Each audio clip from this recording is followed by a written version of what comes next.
welcoming everybody. We start slowly, although there's more people entering. It's a great pleasure to have our third webinar.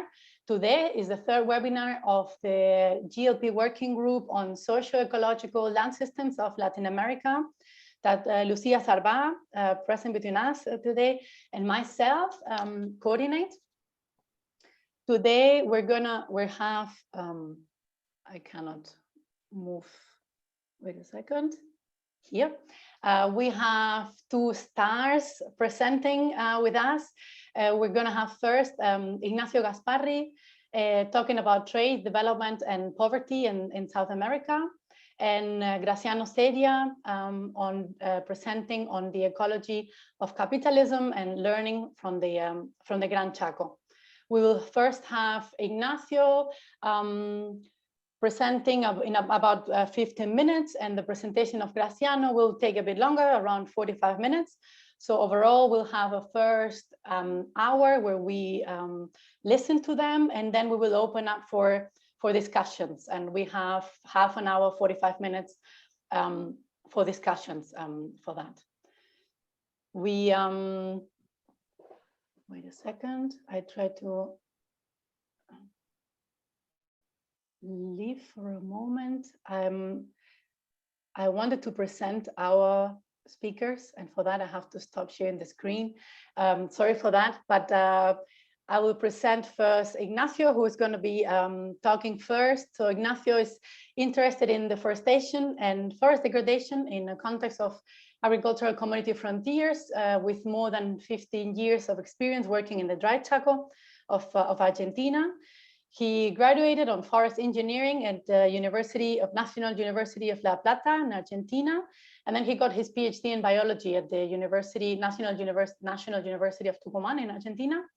He currently works at the Institute of Regional Ecology in Tucumán, and he's the coordinator of the GLP Nodal Office of the Latin America office.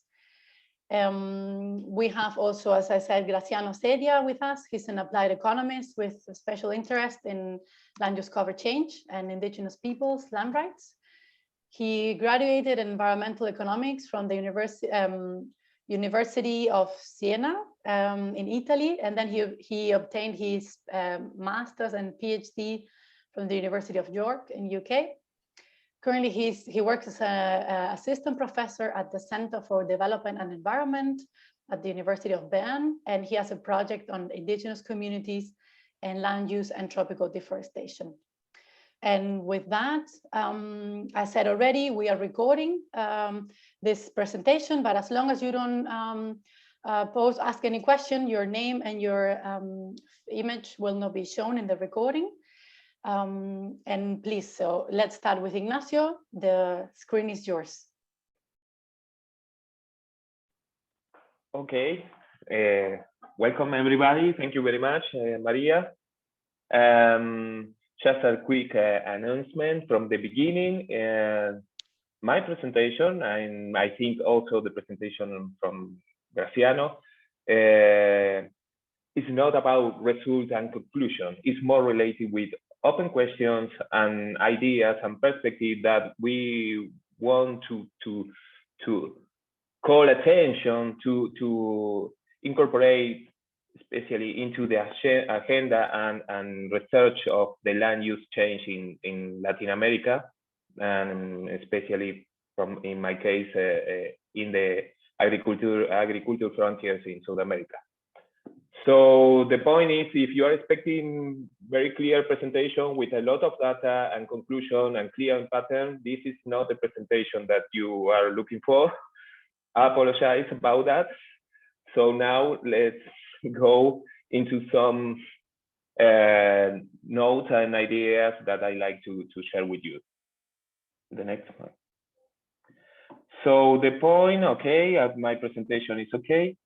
So the point, just to have in mind some notes, some point that I want to highlight of particularities of the Latin America region in comparison with other region of global region or continents. I think this is relevant to support my argument. my later argument that the point is in South America, we have a combination of conditions that are reflected in the continent play a major role as provider of for agriculture commodities and food in the global trade. So it's a region with a lot of excellence of food production and that put in the global trade and provide this with these products and natural and primary products for other regions, traditionally Europe and also in the last decades Asia. The agriculture in particular in Latin America is a sector with the use of very high-tech technology, very efficient in many places and production, and some examples of these are grain production and beef, for example, in many sectors of the Mercosur, in Brazil, Uruguay, or Argentina. So it's a very competitive sector, the agriculture production and the cattle ranching. But compared with other continents in Latin America, we have few population, and the absolutely major part of this population are in urban areas. Of course, we still have rural population, but if we compare the situation of Latin America with Africa or Asia, the population is low, and of course Europe also también is low and very concentrated in urban areas. In comparison with the other agricultural production that oriented to export that happen, for example, in North America or Europe, the production of the agriculture or natural resource uses in Latin America happen in a context of instability and usual crisis in terms of economy. So still there are contexts of pressure to promote a lot of economic development because there are a lot of situations that need to be solved with more economic activity, and one of course of this situation is large part of the population in poverty situation. And the last point that I want to point here also también also to remember is that in Latin America there are is a sector with one of the large situation of inequality in terms of economy and population. So have in mind this picture, and so into having in mind this picture, let's think what happened and what are the impacts of the land use changes that we try to understand and study in the GLP community. The next one, please. So the point is today there are a clear debate and arguments in favor of the agricultural expansion as an engine of development in the country, but also as a problem that creates a lot of negative impacts and a lot of long-term problems for development. So in this picture, you can see, for example, the figure in the left that prepared the trade of grains in Argentina to show how the agriculture contribute with the trade balance of Argentina, and to argue that, okay, agriculture sector is the main sector, is a very relevant sector to the trade balance of the country and contribute with the macroeconomy, and in this way with all the development and the condition of the country. But at the same time, there are people which worry about the impact of these activities and how these activities more oriented with the extractivism and the use of natural resources without many added value can compromise in the long term the sustainability and the good patterns of development. And in the right, you have the cover of a book, present book, that called this patterns of use, the mal desarrollo, the failing development, or something like that. So the point is that in the next one, that in the context of Latin America, that we try to promote the economic development of the country, the globalization and the trade of agricultural products and other primary resources related with the land use can be a kind of double-edged sword. So in one side, the trade have a positive impact in the economy, and I think there are absolutely consensus about that in the economy sector, in the economy science, that if you have more trade, you have more increase in the economy activity and positive impact. And in particular, this have positive impact in the in sectors that can be engaged easily in the trade,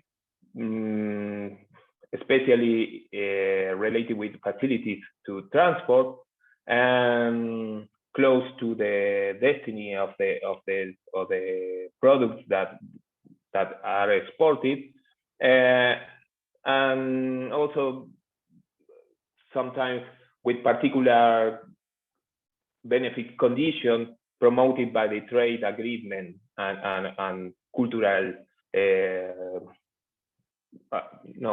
or country history of change. But in the bad side of the impact, there are description of the concentration in the primary activity can promote the Dutch syndrome of kind of desindustrialization.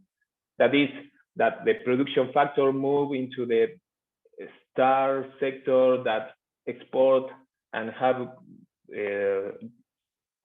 good and high revenues. So the production factors move to these sectors and compromise the other economic activity, and also decrease other productions and industrial activity in particular. The Dutch syndrome is called the process of the decrease of industrial activity in Netherlands when they found the gas and petrol and oil reserves in the sea. So it's a pattern that described by the economy. But the point is also with the successful trade and export, there are a search of maximization of profitabilities and incomes from the owners of the production factors, land, mines, forests. And also this process promote the concentration of the economy activities, and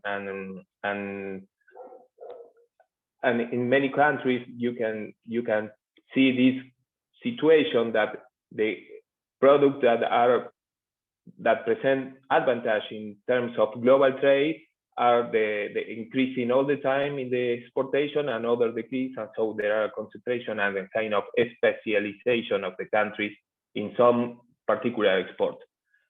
And all this process and of concentration of exportation expose the country to major price volatility and exposed to more problems in terms of changes and shocks in the global trade.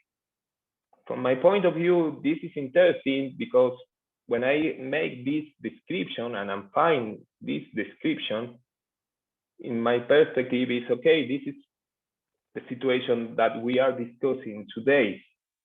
But the next one, but I get this description for the description of this book used to describe the situation in the first global century. That is not that is happening in the 80s until the First World War. So the point is, historically, we South America and other parts of the world already transit this kind of the process with very similarities of the process that we are facing today.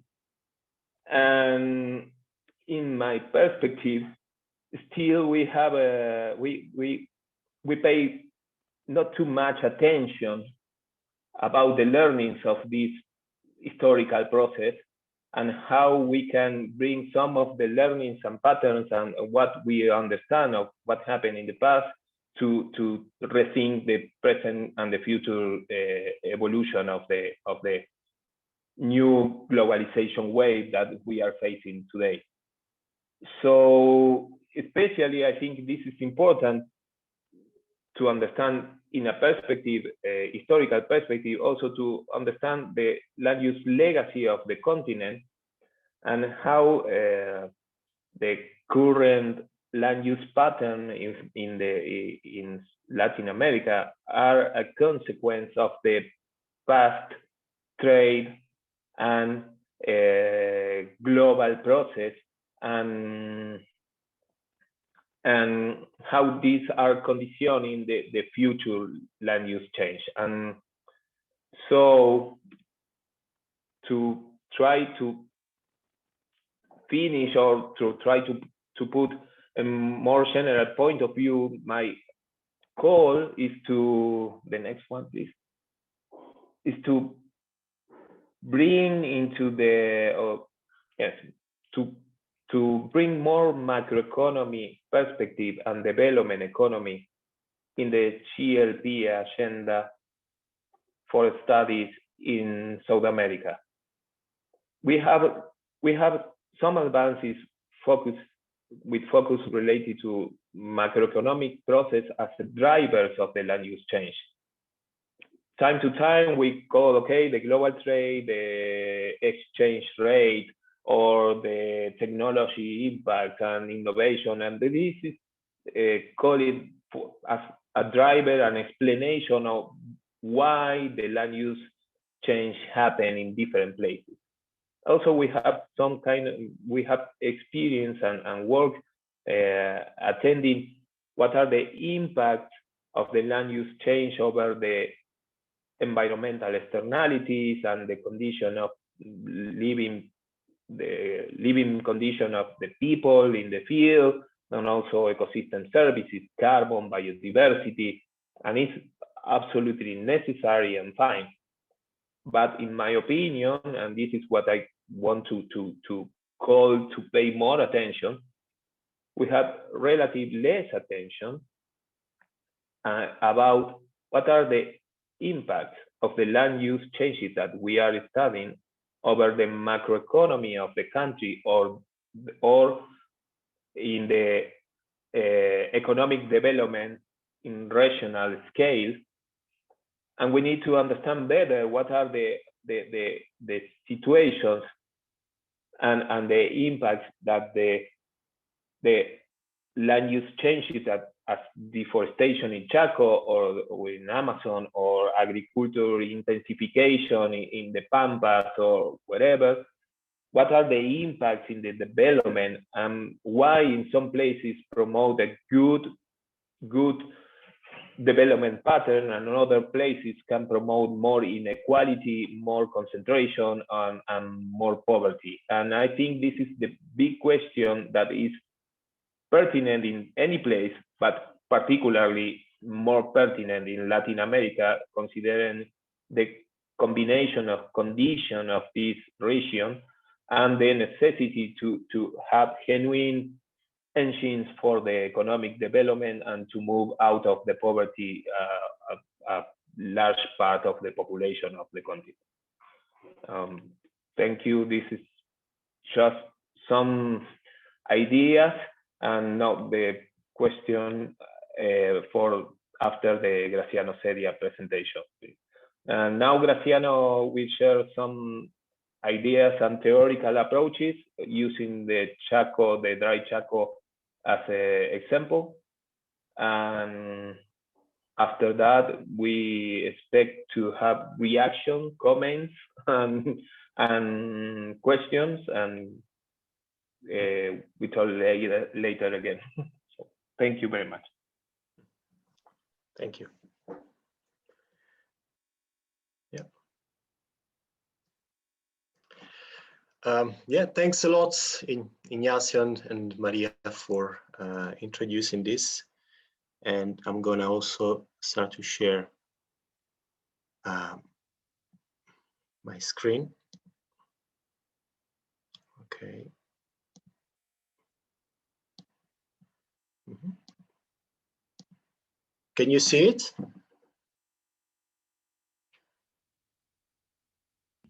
Yeah. Yes. Yes. Okay. Yeah. Thanks a lot. Well, as Ignacio already, first of all, thank you, everybody, for being here and for the invitation. I think it's very interesting context where to share new ideas. And I think, as Ignacio already pointed out, if you expect, to see results, maybe you will be disappointed. And also, my presentation, I would say it's quite theoretical. Perhaps is really my first, theoretical work when I try to develop a theoretical framework that can be applied to make sense a little bit in an organic way about what happened in the Chaco Salteño, but it could be applied also to other agricultural frontiers. And this is work that, although I'm presenting, is the fruit of collaboration and discussion with all my team members in the Include project, and some of them I've seen also attending here. So what you want to expect, I will start very broadly with effectively the global environmental degradation we are experiencing as a transition from Holocene to Anthropocene. And I will link this to the onset of effectively capitalism, and then I will use and merge two approaches, process ecology and historical materialism, in order to make sense of what is going on. And then I will apply this framework to the case of the agricultural frontier expansion in Salta, and of course some conclusions and hopefully stimulating questions from your side. So very briefly, we know that the Holocene is a very stable period from the climatic point of view. That started about 12,000 years ago, and we know that temperature was relatively stable. And the onset, apparently, of civilization, the development of agriculture, they've all been related somehow to the great stability that the Holocene afforded us. However, we know that we are in risk of losing this stability, and as we are entering a new phase, which some scientists call Anthropocene, or there is still a debate about it, but effectively what we're witnessing is the interference of human activity with a number of global processes. Now, climate change is only one of the examples, and we know that, for example, the concentration of CO2 in the atmosphere is at its highest point in the last 800,000 years, possibly actually longer. And this has several consequences with tipping points that can set up a lot of other changes to other global environmental processes. The other thing is that this transition, at least at a global level, and its acceleration, it's actually called also the Great Acceleration, has been happening mainly, I would say, starting from after the Second World War, with the onset of global capitalism. And Branko Milanovic, former head economist at the World Bank, wrote an interesting book called Capitalism Alone, to stress the fact that basically today capitalism is the only game in town. Previously there were other socioeconomic systems. Today, basically, with the exception of some systems operating on the fringes, capitalism is the only game in town. And so perhaps to begin, it's important to have maybe a definition of what capitalism is. As I said, it's a socioeconomic system. It is based, first of all, on the existence of private property, particularly of the means of production, With respect to what we're talking about today, an important mean of production is land. So private property in land is crucial in capitalist system. And then you have free labor or dispossessed labor. These are people who are basically free in the sense that they have also been separated from the means of production, including land. So the only thing they can offer to survive is to sell, their labor power. But this implies that both land and labor, they become effectively commodities. And the third thing is that the production is aimed for exchange on markets. So it's not so much production for self-consumption, but it's production for sale, for exchange value. And that is why it's called a commodity production. Now, these three things, they bring in the fact that markets become an imperative, not an opportunity. This is important to stress that markets as institutions predate capitalism by several centuries. However, under these conditions, they become an imperative in the sense that the survival and the social reproduction of individual is tied to participation in markets, in labor markets and in output markets. So this is, if you want, the peculiarity of capitalism with respect to other systems that also may be presented markets. And then you have other consequences. This implies that there is a logic of profit maximization and competition. Then there is, of course, the role of the state and supporting institutions. An important role of the state is definitely that of enforcing property rights. And then, of course, you have the role of credit. Again, credit as an institution predates capitalism, like markets, but under capitalism, institutions like credit, markets, and the state, they become something else. They change, their meaning, if you want. So, what is the point of all this? The goal of this talk and this paper is really to develop a framework in order to understand emergence and persistence of capitalist dynamics, because if you want, the Anthropocene or the global degradation of the environment is happening under the aegis of capitalism. So we need to understand how it emerges and how it persists in order to figure out eventually how to overcome it eventually. And also the goal is to develop a description which is at the same time comprehensive, but also parsimonious.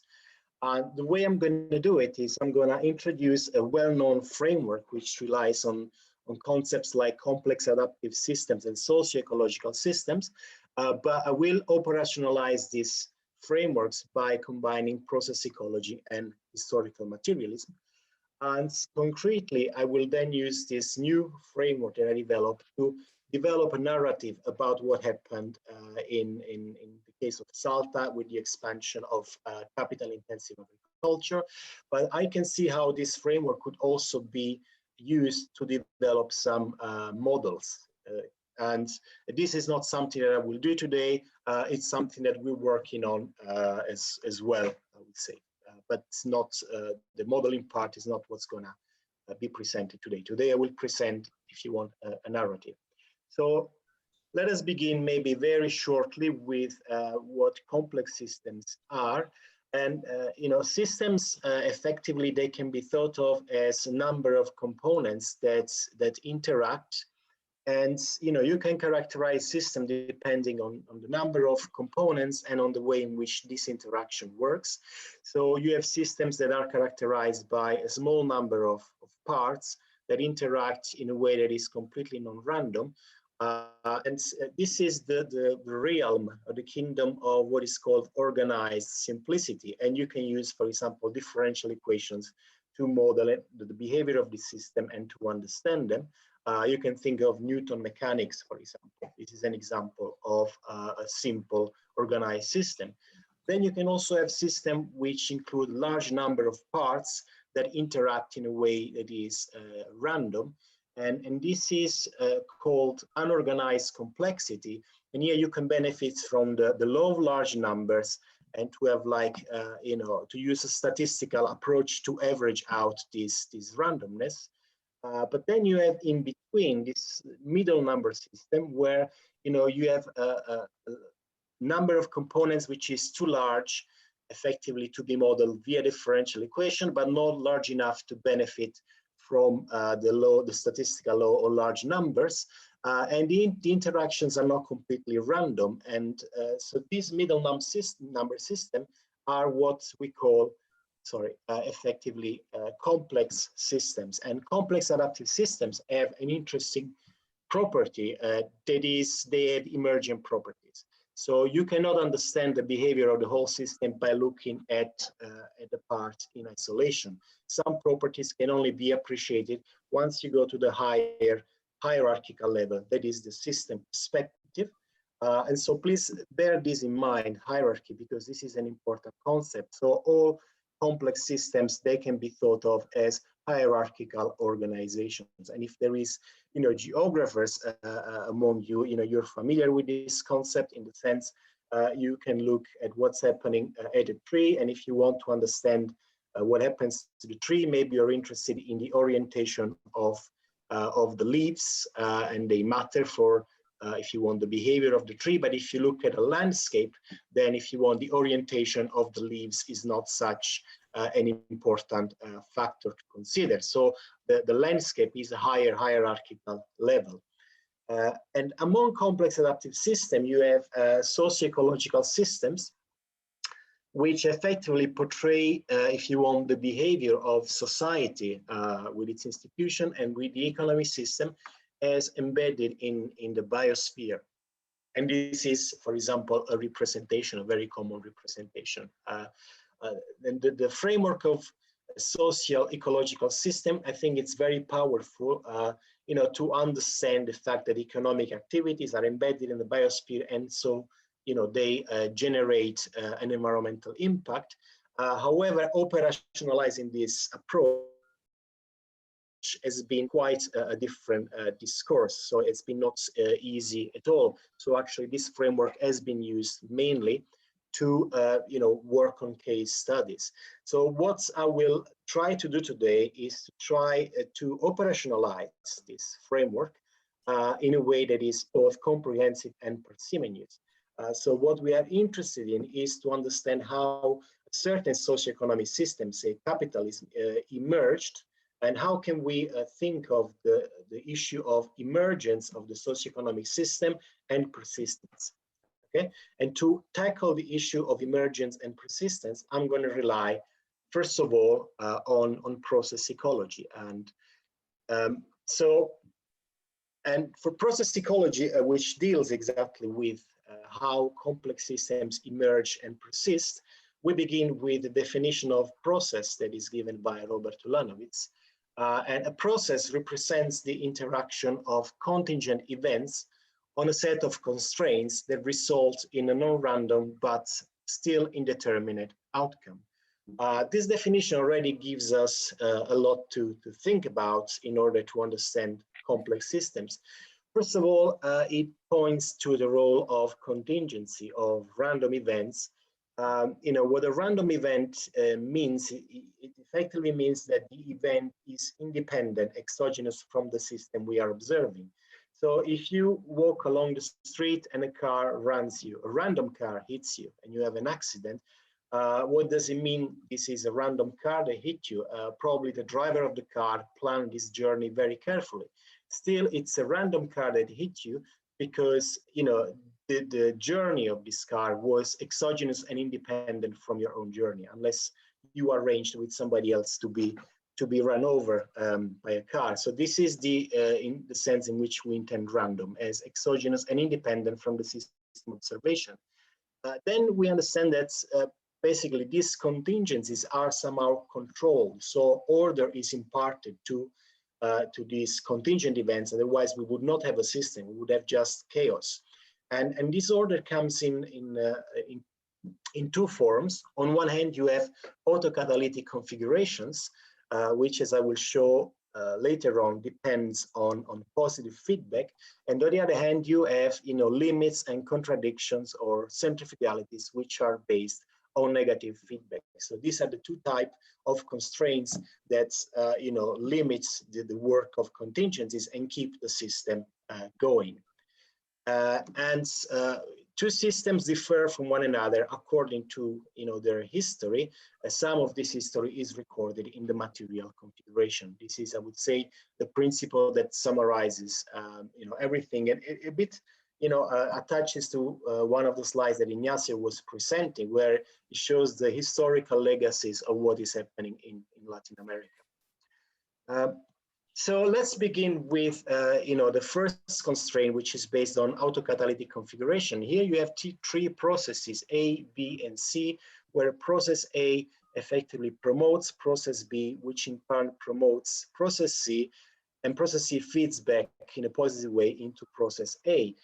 So this is a configuration that is said to be autocatalytic, and what is important is that first of all, it defines, if you want, concepts of linear causality. You can say that A causes B, but at the same time, because B affects A via C, B also causes A. So when you have autocatalytic configuration, concepts of linear causality do not work very well. At the same time, this type of configurations have some interesting properties, which impart a sort of structure and order to the system. First of all, they present centripetality. So they have, effectively, there is a drive to expansion. So autocatalytic configuration imply that the system tend to absorb more and more resources from the surrounding environment, and this feeds the expansion of the system. At the same time, there is a directionality in the sense that the system tends to become more and more organized with time. And this is because the system, the overall loop, can select, if you want, individual processes that are more beneficial to the functioning of the overall loop. And this kind of selective pressure is an emergent property of the system that is autonomous from, if you want, the individual components, the individual processes. But systems do not only have positive feedbacks and autocatalytic constraints, they also experience other forms of constraints which are based on negative feedbacks. Otherwise, the expansion of the system would be explosive. And these are called centrifugalities or contradictions. For example, here you have a certain system which has these three processes that are autocatalytic, and it's process E, F, and G. And then in the same environment, assume that there is another system composed by processes F, B, and C. Now, these two systems are competing for the same resources, and this is a sort of negative feedback. But if you look at the system A, B, C, maybe by chance this system comes into contact with a new component, D. And let's assume that D enters into competition with process C, and D is better than C at helping the overall loop. So D will substitute C. Here you have another negative feedback, a competition between D and C. And now you have a new loop, ABD, which maybe is more efficient than the loop EFG, and it will kick it out. This is just to say that when we look at the behavior of complex systems, we must look not only for autocatalytic configuration and positive feedback, but we should also look for issues of competitions and contradictions or centrifugalities. There is different terminologies to refer to this aspect. So maybe just a little bit to let all these concepts sink in, before we move to the second part, which looks at historical materialism. So far what we've done, we discussed basically the emergence of thinking about the emergence of capitalism as the formation of a complex system, and thinking of a complex system in terms of interaction among different sets of processes, which form autocatalytic configurations on one hand, and on the other hand, keep in mind that there is also competition between processes. So these ideas are important to understand how complex systems come to be, and and how they persist.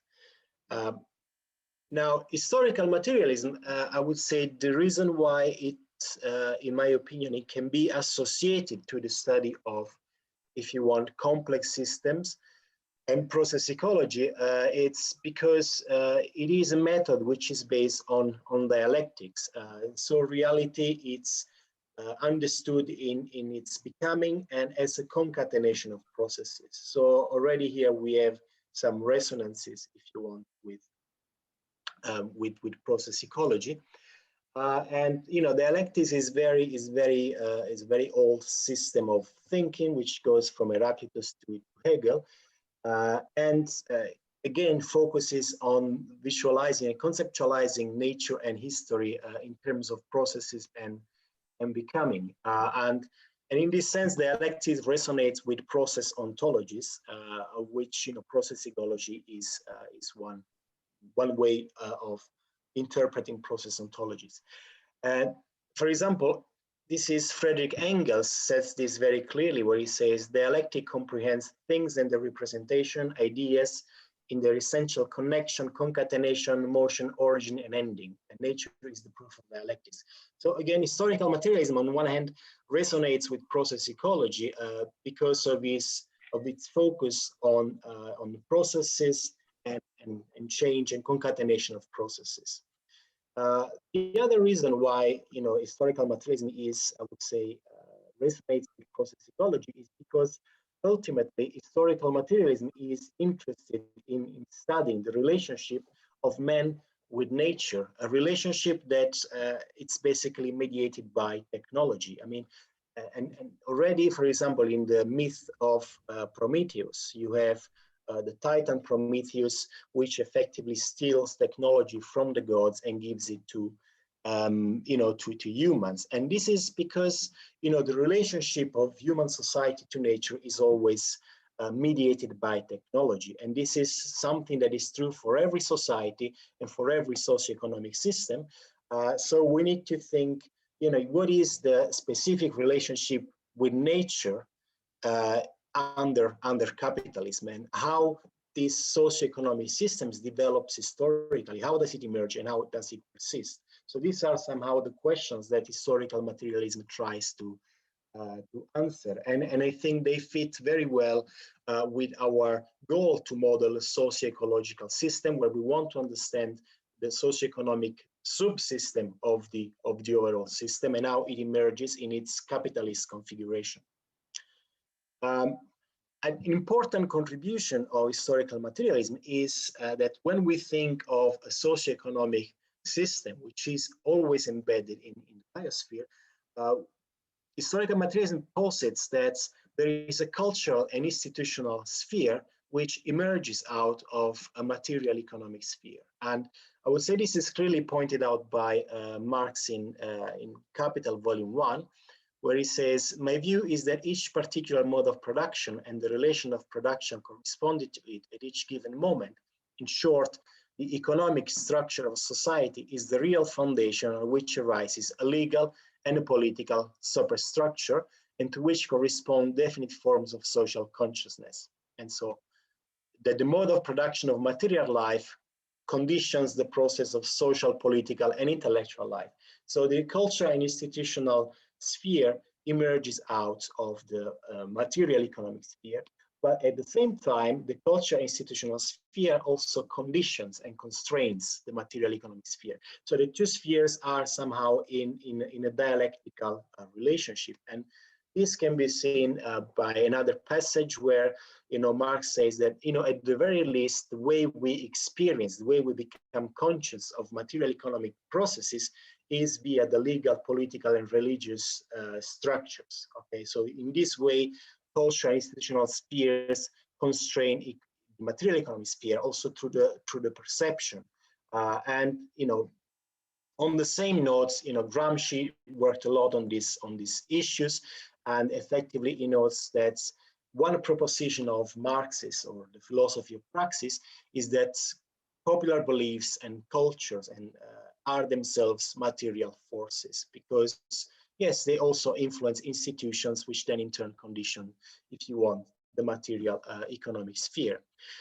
So with this in mind, we can also, and this somehow refers to the aspect of what could be the sort of structure and autocatalytic configurations, but there is also something about contradictions. So historical materialism really highlights the role of contradictions.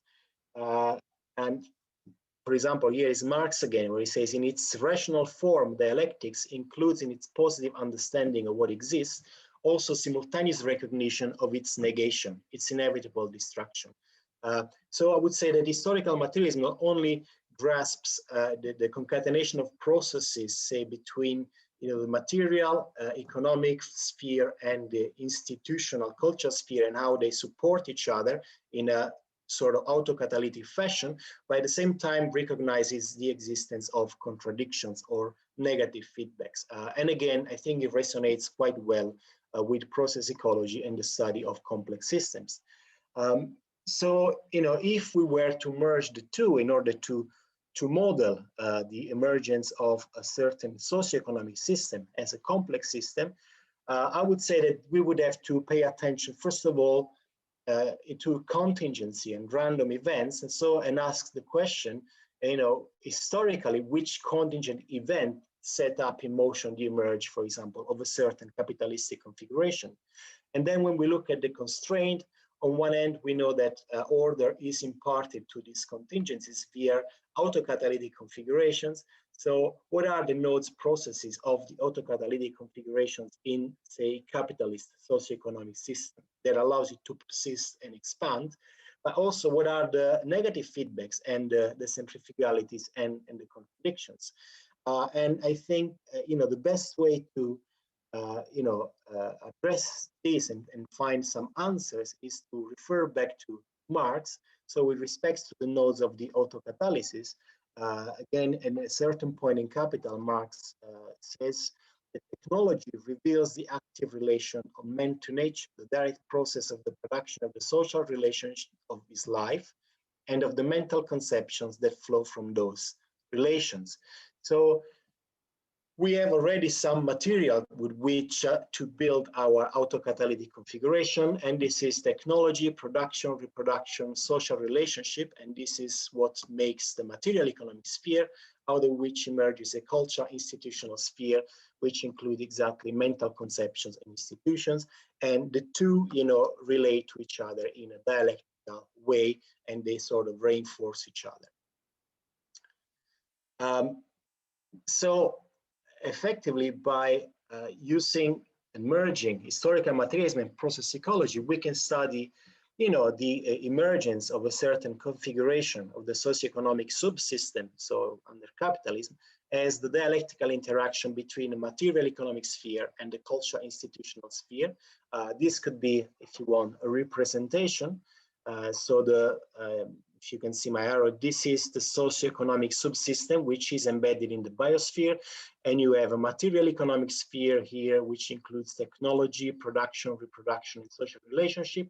And out of these, it emerges a cultural institutional sphere, which constrains somehow also the material economic sphere. So this is somehow the sort of model that we want to implement to develop a narrative.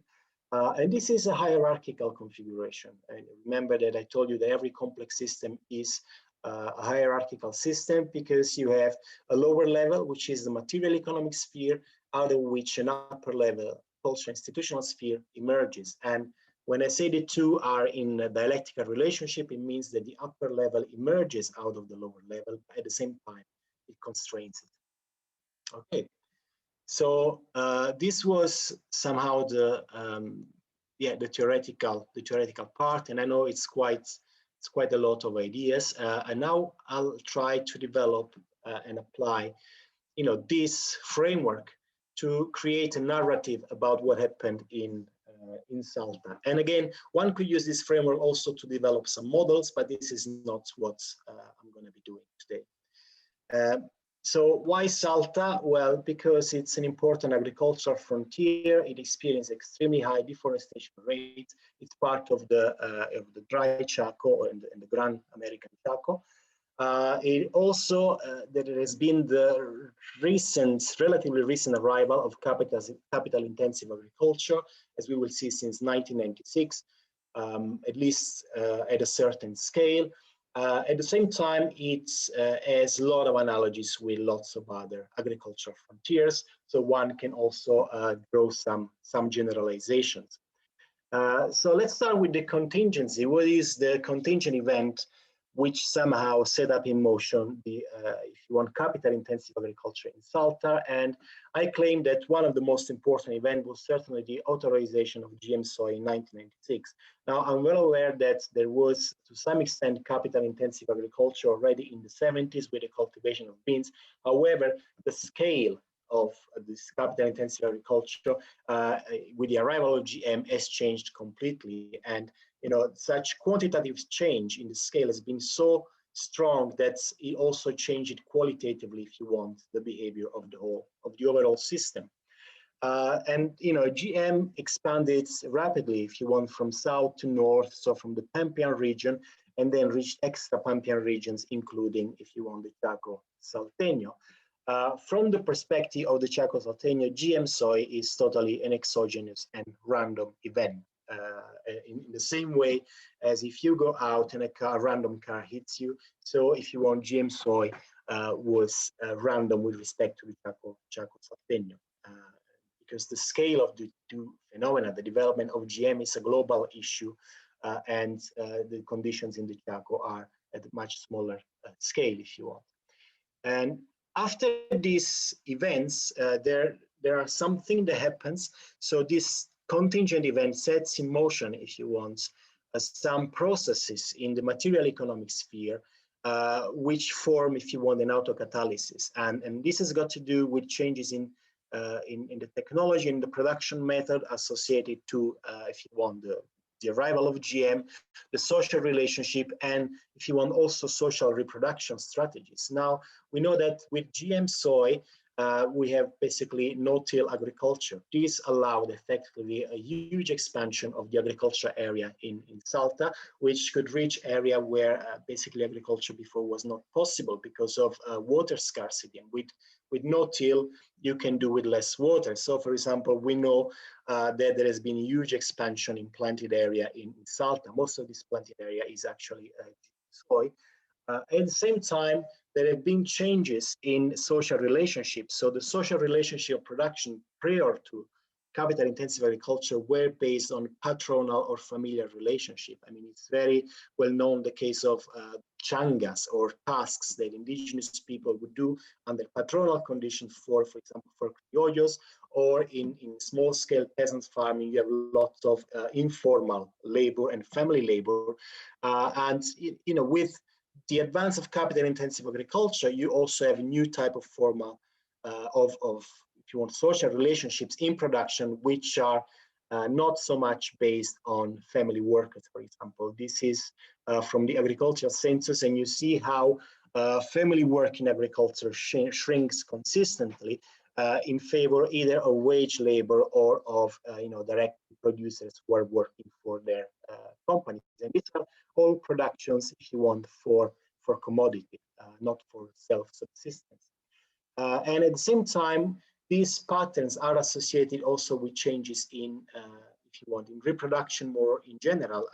There is a well-known trend, for example, in increasing urbanization. And to some extent, this is also associated, with the development of capital-intensive agriculture, with the displacement of, if you want, peasants or criollos, and with the lack of opportunity once access to land is not there anymore. And this, so this brings me a little bit to the next point. But before going there, so you have to see all these processes of technology and production, social relationships, and social reproduction after the arrival of GM soy. So these new processes, forming an autocatalytic configuration. And out of this new material economic sphere, what emerges is also a new cultural institutional sphere. And we know, for example, that on the cultural side, the spread of capital-intensive agriculture is associated with the emergence of a new dominant culture, which is effectively that of land as an investment, efficiency, profit maximization, and and development. And this is, if you want, the hegemonic culture. We can see, for example, this graph is from a book by Walter Mioni, and it looks at the increase in the value of property, of agricultural land in the Chaco region. And you see how it goes up increasingly after the arrival of, if you want, of capital-intensive agriculture. At the same time, these cultures reflect themselves also in the institutions, if you want. So it's quite well known that in Salta, if you want, pro-reforestation or the producers' lobby was very strong, and to some extent it also captured, if you want, the regulatory framework, the OTBN. So if you want, the law that implements the forest law in Salta, and this has resulted in a relatively high area of green, in the possibilities of recategorizing land use at parcel level and so forth. So effectively, you have some repercussions of the certain material economic operations also in on the institutional and cultural level, and the two reinforce each other. So clearly, with these institutions, then any alternative to capital-intensive agriculture becomes effectively non-competitive, and it gets kicked out. So here you have again a process that becomes more and more, self-tunes itself, and it becomes more and more organized in this way. But it is important to say that all this process is not frictionless.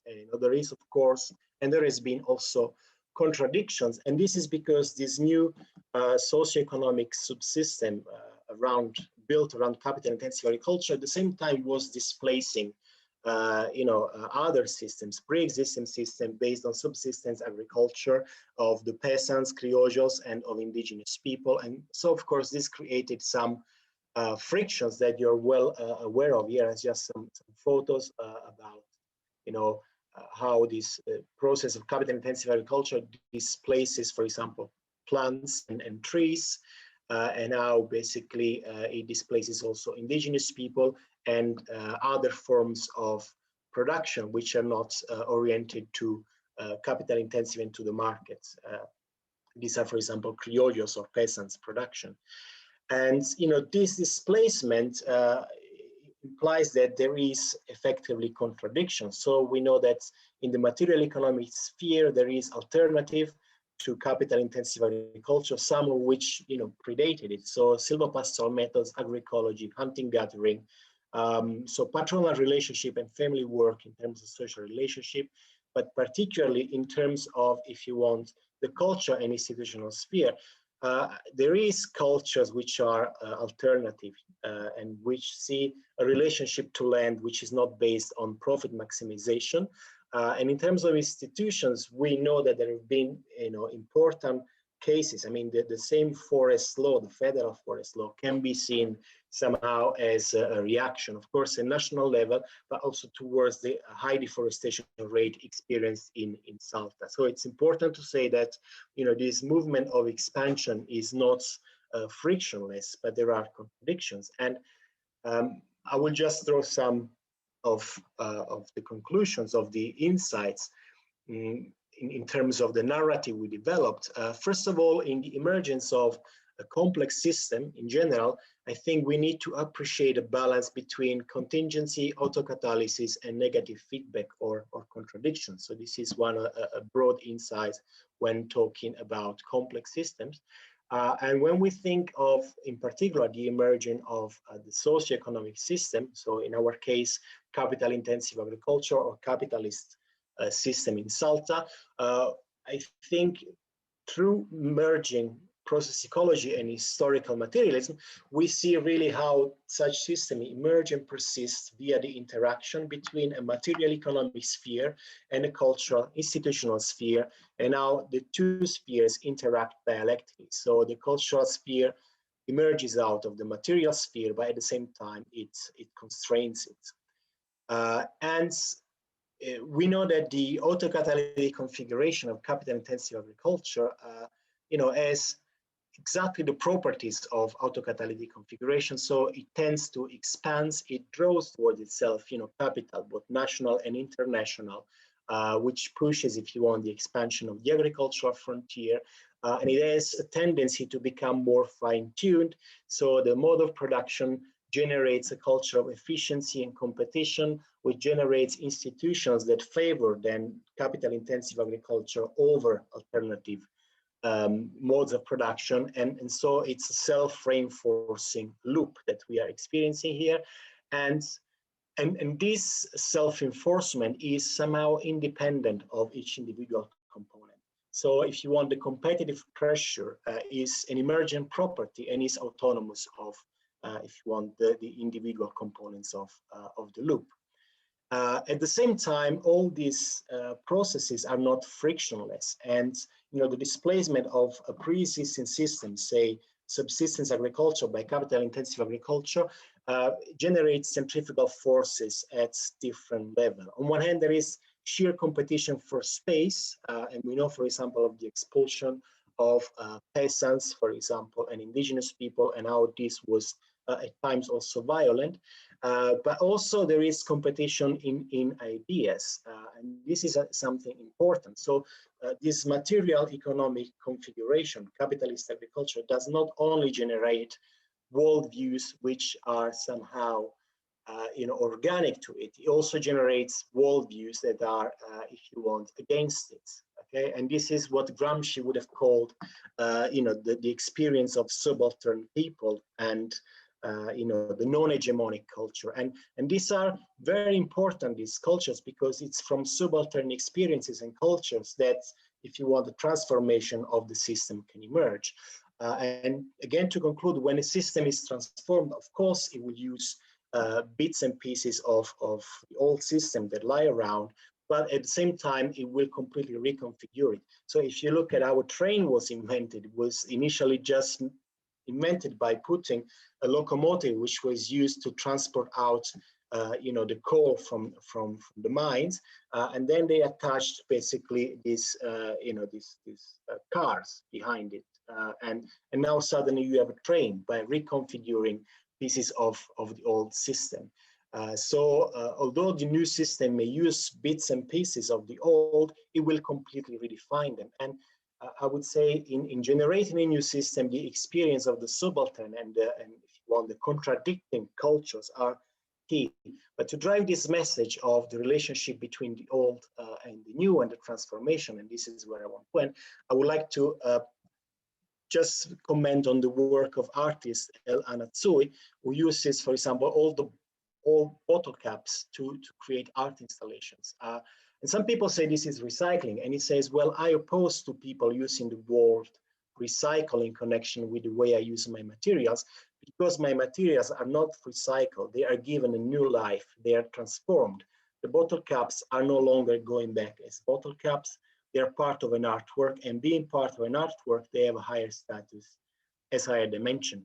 So, if, the experience, the contradicting experience, the contradicting culture can be used to transform the system, say, away from capital-intensive agriculture, then, of course, the system may use other bits and pieces that lie around, but it will necessarily reconfigure them the same way in which capitalism reconfigured, for example, markets and states and credit.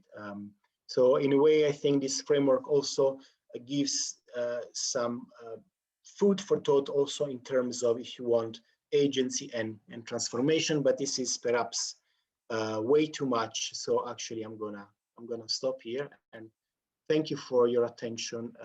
Yeah, that's it. Wow. Thank you, Graziano, so much. Fall asleep. No. I think everybody's coming out of the high concentration momentum. Sorry, I know it was very, there may be too many ideas, but It was intense, but I think very interesting. You explained at a very good pace. So I think we could follow. And there are several questions. I think some of them are for you and related. Maybe it's their understanding questions. And I will start with the first one that Luis Inostroza is posing. Is about balance. And I also had a question in that regard, and I will read it out loud. Pilar, could you please mute your microphone? Thank you.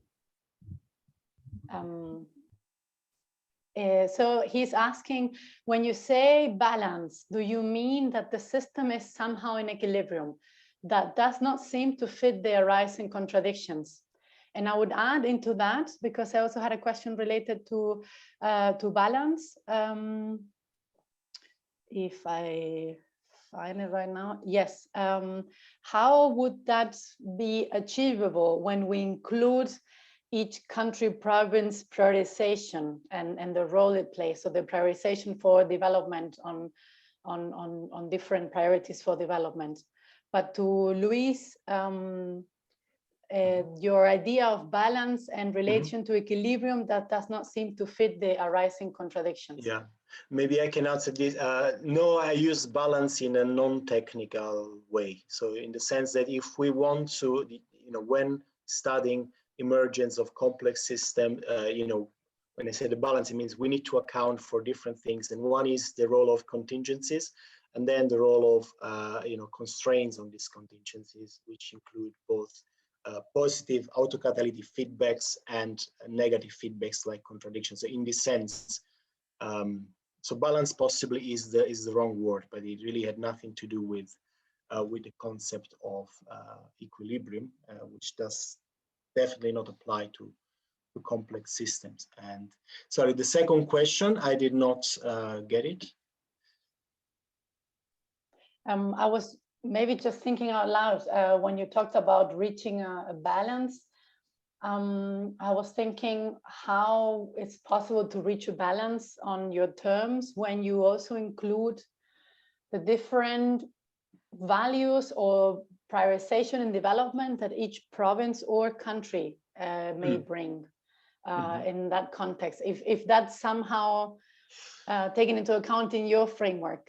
Yeah, I think so. I think it comes really, so when you talk about values and priorities, this is about effectively, what I call the cultural institutional sphere.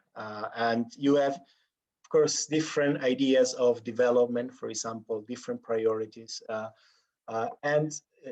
So there is, if you want, it's a battle for common sense. So I would say, for example, in the case of Salta, clearly, to a large extent, the battle was perhaps won by the ideas and culture aligned with agricultural commodity production. So you have a very strong, if you want, narrative and rhetoric about agriculture being somehow an engine of development and agriculture which will bring an end to poverty. And of course, not everybody subscribes to that. So maybe this is the hegemonic discourse, but it's contested terrain. So this common sense, it's contested terrain to the extent where there is anti-deforestation movements. But what I'm trying to say, this is a battlefield in order to determine a common sense and then have an influence on policy. I mean, some of the work that we are doing now, it looks at, it's a comparative analysis of the different OTBNs in the different provinces and why are they, somehow so different. And work by, for example, Ricardo Gutierrez and Lucas Figueroa show that one element of the explanation is the strength of what they call pro and anti-society state coalitions. So you have coalition between parts of the state and civil society, and which fight for effectively establishing not only an hegemonic narrative, but also to influence the institutions. So I think in this sense, of course, there is different priorities, as you say, by different provinces and different states, but it's different ideas. As long as they are in the same jurisdictions, they will try to somehow become dominant, and in this way have an influence on, say, institutions and also on the resulting economy. So in this way, I think this framework can be used to accommodate the existence of different, if you want, visions or cultures. And I don't know whether this goes in the direction of answering your question. At the international level, I think it becomes much more difficult because then, where are the fora for, if you want, but then you see it, for example, in the climate change discussion, when the countries come together and in southern countries, they say, hey, we need to be recognized, and that the North, the global North, played a much more important role, for example, in climate change. So they have a completely different discourse, and there is a battle for having an hegemonic common sense to influence the institutions, which is the policy on climate change. So this is how I would incorporate these aspects into my framework. Okay, yeah, makes sense. And Thanks. we have Virginia Rodriguez. I see you there. You want to unmute yourself and just ask the question, or do you want me to read it out loud? It's okay, I can do it. But I made two questions, so you mean the first one, right? The one for Graziano. I thought we could ask him now. Yeah. Okay, so yeah, just on the conclusion of your presentations, when I was reading and listening to you, I had the feeling that the characteristics of the system that you were talking about were a type of frontier expansion, while there could be different types. I mean, like, while it's true that some frontiers has expanded with commercial agriculture and very large way of expanding, that's not, I mean, it could be another option, right? Like a smallholders or hybrid way. So I was wondering how the different types of frontier expansion that could happen around the world could fit into your framework, or if you, or on the characteristics that you talk about. Yeah, thank you. Yeah. Well, I think, this is my claim. I think that this framework is very flexible, and in the sense it allows you to, if you want, analyze, I would say, any socioeconomic system. So if you were looking, the important thing is that, what it helps you to do is, okay, if you're analyzing a socioeconomic system, say another type of frontier, first of all, I think it's important to identify what constitutes what I call the material economic sphere, and then what constitutes the cultural institutional sphere, to understand that the two are related and not independent. And when looking at the material economic sphere, to understand how also the social relationship within that sphere. So relationship of production, for example, relationship of social and cultural reproduction, and how, so the production of commodity, whether it is large-scale agriculture or small scale, is related also to the type of social relationship and the type of social reproduction, and how these different sets of processes, set in motion a sort of autocatalytic configuration, and how then this engenders a certain culture and institutional sphere, and how then this sphere feeds back into, if you want, the material economic sphere. This is, and at the same time, think not only of, if you want, the positive feedback, but also think of the resistances, of the frictions. So this is how, in general, I would use the framework. And as I said here, I use the framework just to give a narrative and a description. But I'm also using it to do a comparative analysis.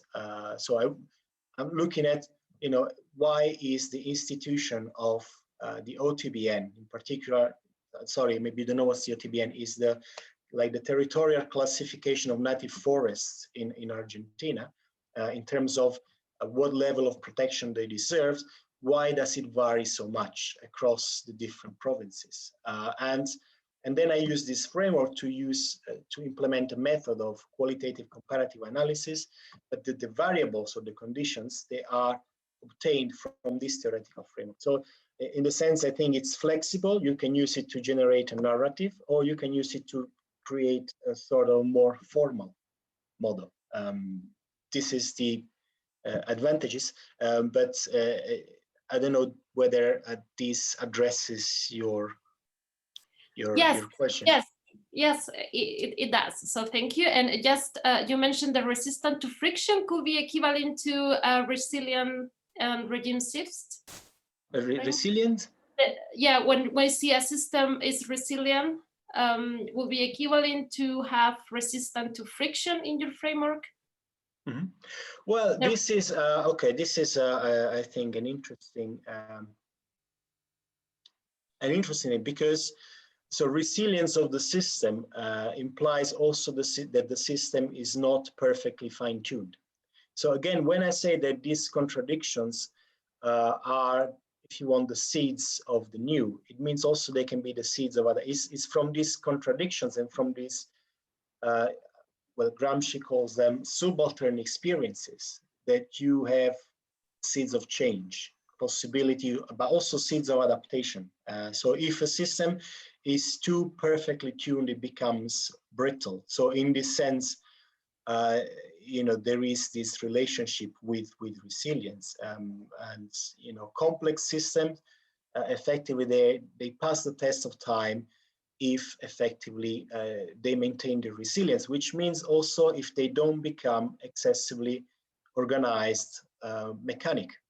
So when a system becomes like a mechanism, then it's brittle. So in this sense, these contradictions are crucial, both for the system to adapt and also for the system to radically transform itself into something else. Thank you so much. Welcome. Originally, like Virginia also posted a question at the very beginning that was related to both of your presentations in relation to the role of historical legacies and random shocks or random events. And she's asking which of the two would have more influence in different frontier regions. I don't know if you want to elaborate a bit more, Virginia, on that, or if Ignacio or Graziano wants to share ideas on that.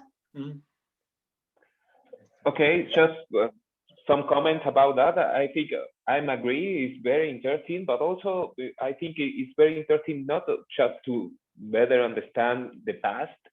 We need to better understand if we are breaking these positive feedbacks that mentioned Graziano, or the autocatalysis of the socio-ecological system that replicate the system in new geographical space, moving the frontier of production with the same logic that used in the past. So the point is, if in this new globalization and trade patterns that we are facing today, if there are really different aspects and ways of relate the production areas with the consumption areas that can change the dynamic and the results of the past. And I think we need more work in this in terms of theoretical approach, but also in terms of empirical data to test hypotheses, and if there are evidence of different impacts of these new ways in 21st century of trade and interrelation in the global trade of South America. So the point is, the legacy absolutely is interesting. It's a manifestation, I think, of the autocatalytic process and positive feedbacks of the successful socio-ecological system. But at the same time, we need to understand if this friction and contradiction, if take more space and more production area, what are the impact in the development and the macro scale of the continent? I think it's a good approach and very interesting thing to combine. Yeah, maybe I can add something just to this issue of, this is why I use wrongly, balance between contingency and constraints, and out in the sense that contingencies, the COVID-19 pandemic, okay, it's a contingency which has been disruptive, and they can bring havoc to a system. Will the system recover and continue the pattern before? This depends on how resilient the system is. It depends on the extent of the contingency, but in general, both are important. History is very important, because also social systems, they have memories, and so the past, of course, conditions the future. But there is not only the structure of the past that weighs somehow on our shoulder. I think it's important to understand that there is also human agency, so we can change things. And again, the system is not fixed once and forever. It reproduces itself every day, and there is contradictions.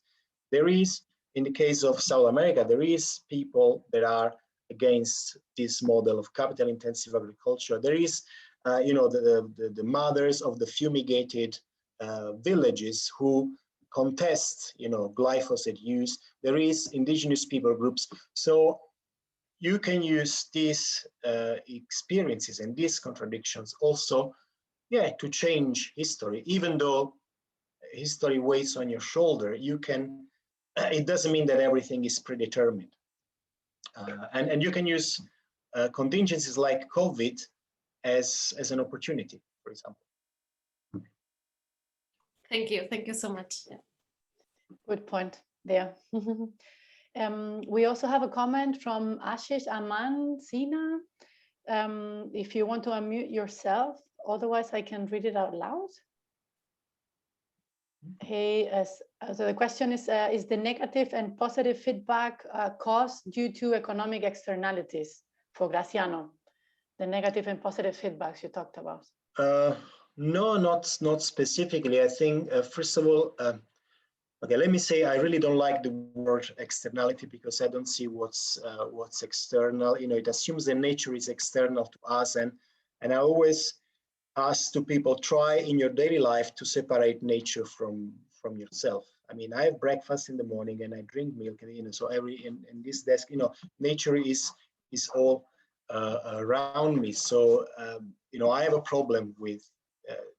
This is a personal problem, but no, this concept of positive and negative feedback is more, I would say, to do in general with system dynamics. And you have a system develops when a number of processes start to interact in a positive way with each other.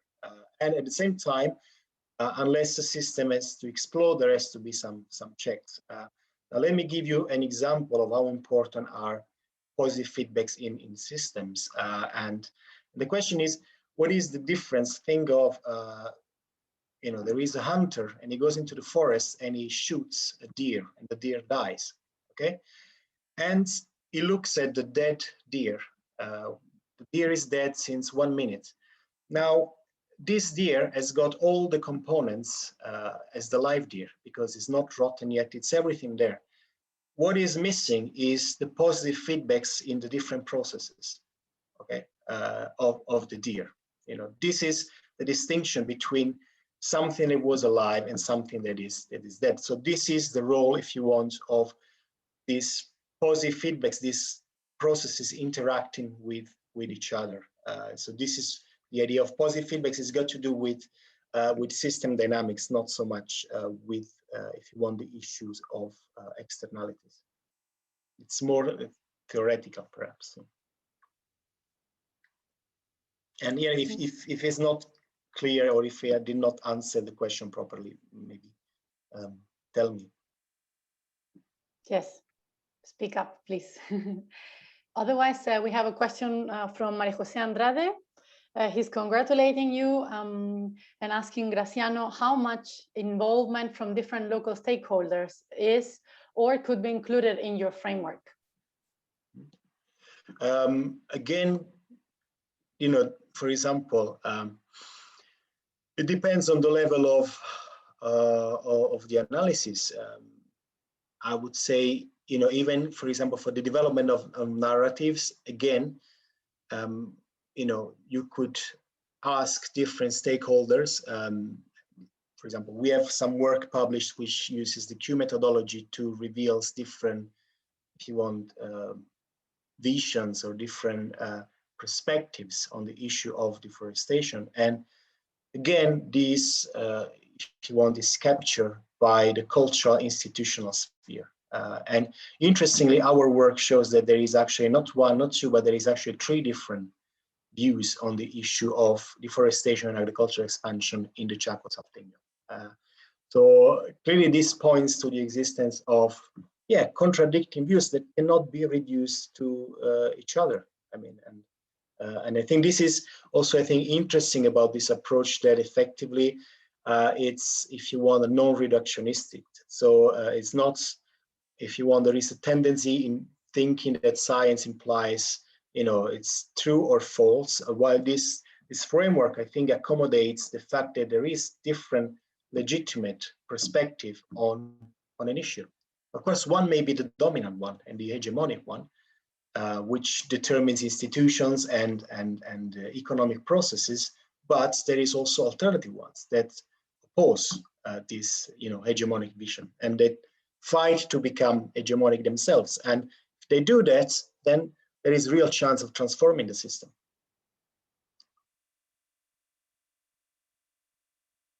Any response to that, Maria Jose, if you wish? If not, we have another question. Yeah, no, sorry. No, thank you very much, Graziano, for your answers.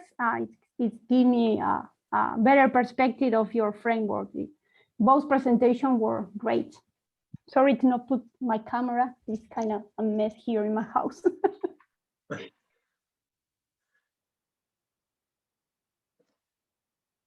Thanks. Ignacio, you want to say something?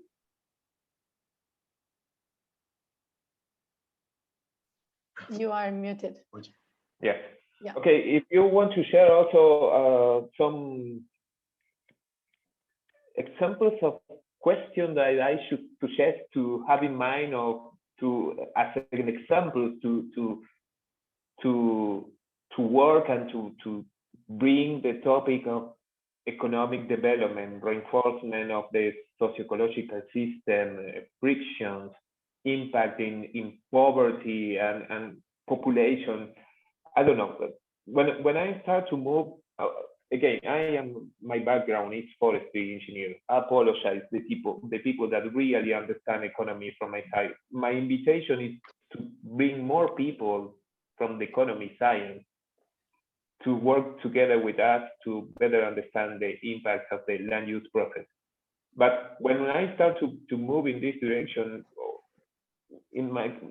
I don't know, I think that having similar things that are reflected in the chat, emerged new questions and things to taste.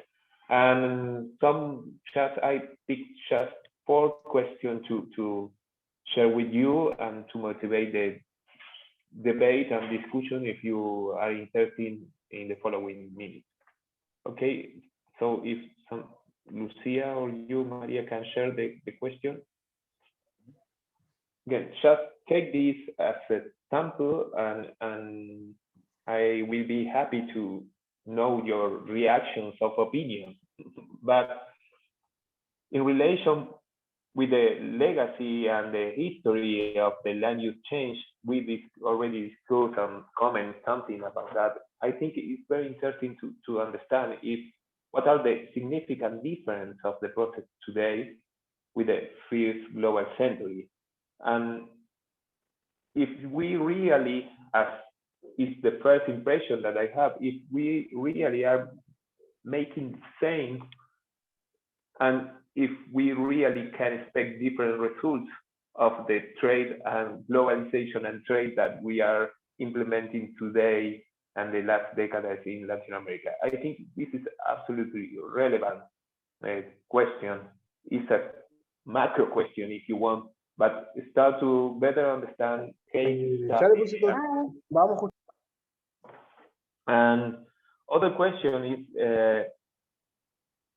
if the change of the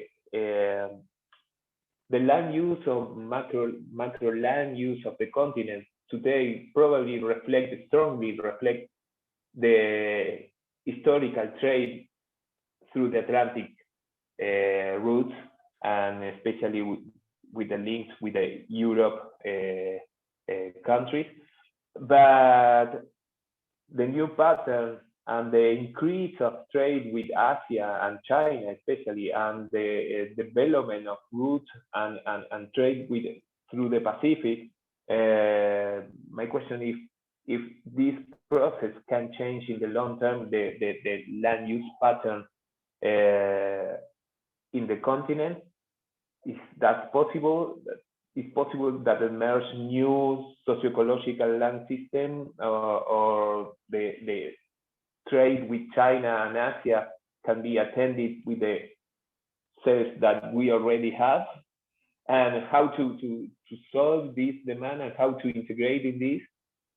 I am thinking and also curious about to think what is the impact of the labeling, sustainability policies, clean value chain, or transition of healthy and sustainable diets, if these things happen in a large scale, what is the potential impact in the economy of the South America country or in the economic development of regions oriented to the production in this new context of paradigms? For example, try to think in mental experiment on what is the possible future of the Chaco region if some of the alternative production systems take the place and take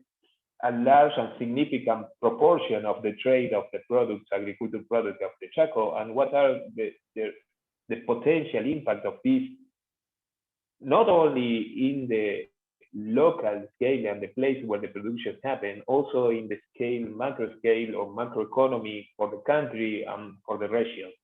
And I think this is kind of question and approach that we need to work more and to have more in mind.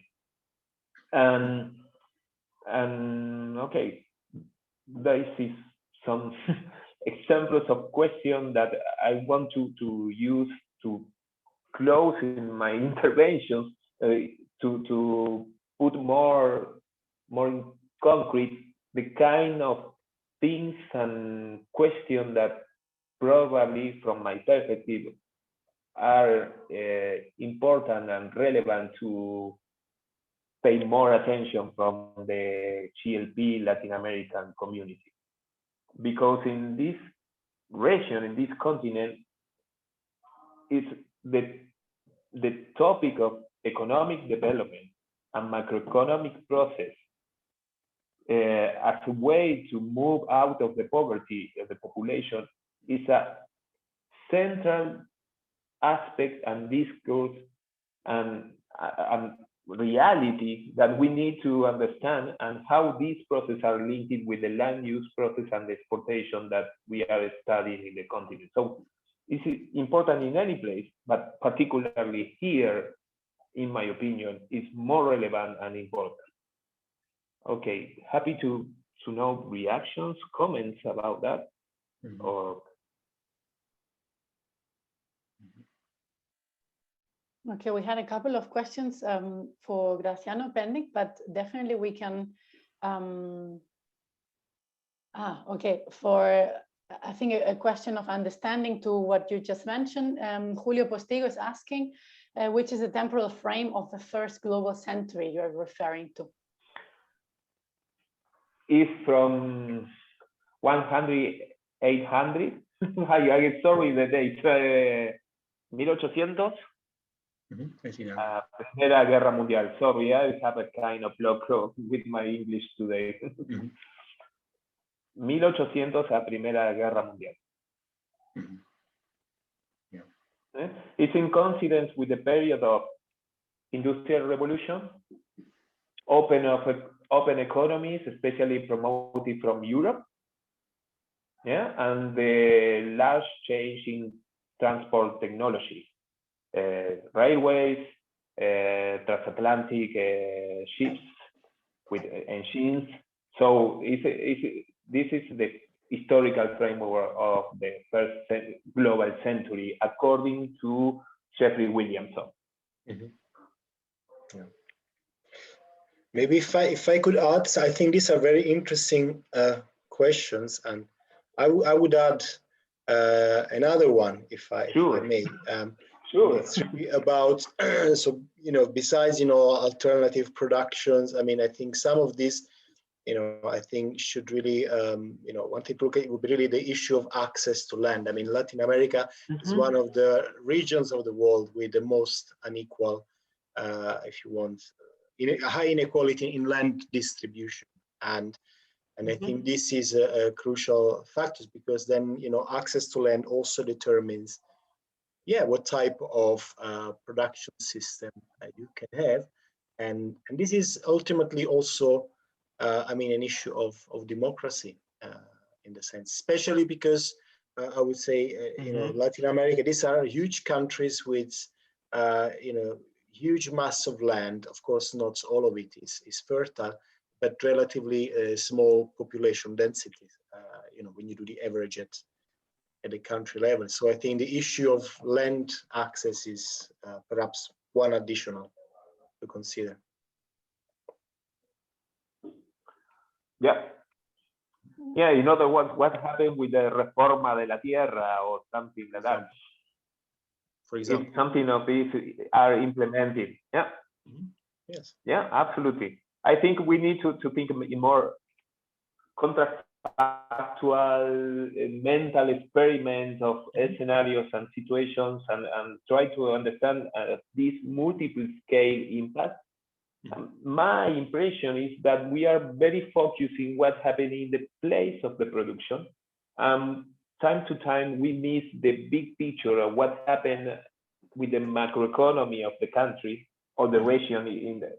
But it's my opinion, not to be true, but it's my impression that time to time we are very focused in this externality, environmental externality impact. What are the engagement in labor of the local people? And this is absolutely fine. But at the same time, we need to have a picture of what happened with the macroeconomy of the country, with the different systems. I think this play across scale is important to better understand. Yeah, and talking about experiments, these situations often replicate, right, from one region to another region. And I think it's also very interesting across South America, at the continental scale as well. But we have a couple of more questions. Let us move a bit forward, and more questions may arise regarding your thoughts. We have one from Graziano, is that okay? Yes, yes. Yeah, okay. So we have one from Jacqueline Vicentin. She congratulates the two of you, and he's asking Graziano, she says, the approach that you presented is really interesting. Maybe this approach could help to understand better how the 3 ecosystem services mentioned in the United Nations manual about the system of environmental economic accounting, provision, regulation, and cultural integrate between them. Have you ever worked with these manuals? Nope. This is the short.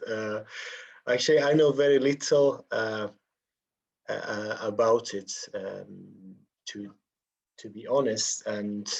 But you know, I'm happy to, maybe to learn more about it. I don't know if Jacqueline is here and she wants to maybe elaborate a little bit more, in the sense the framework I develop is, I think, a framework to just see how to create a narrative or to model the emergence of a particular configuration of a socioeconomic system, which can be capitalism or any other one.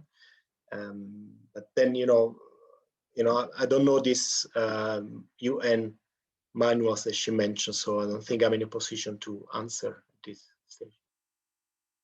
Sorry. Jacqueline, do you want to add into that? Or any further questions, if you're there? Oh, thank you. Hi, everyone. Hi. Thank you very much for your answer, Graziano. So I worked during some months with United Nations in this manual in Brazil.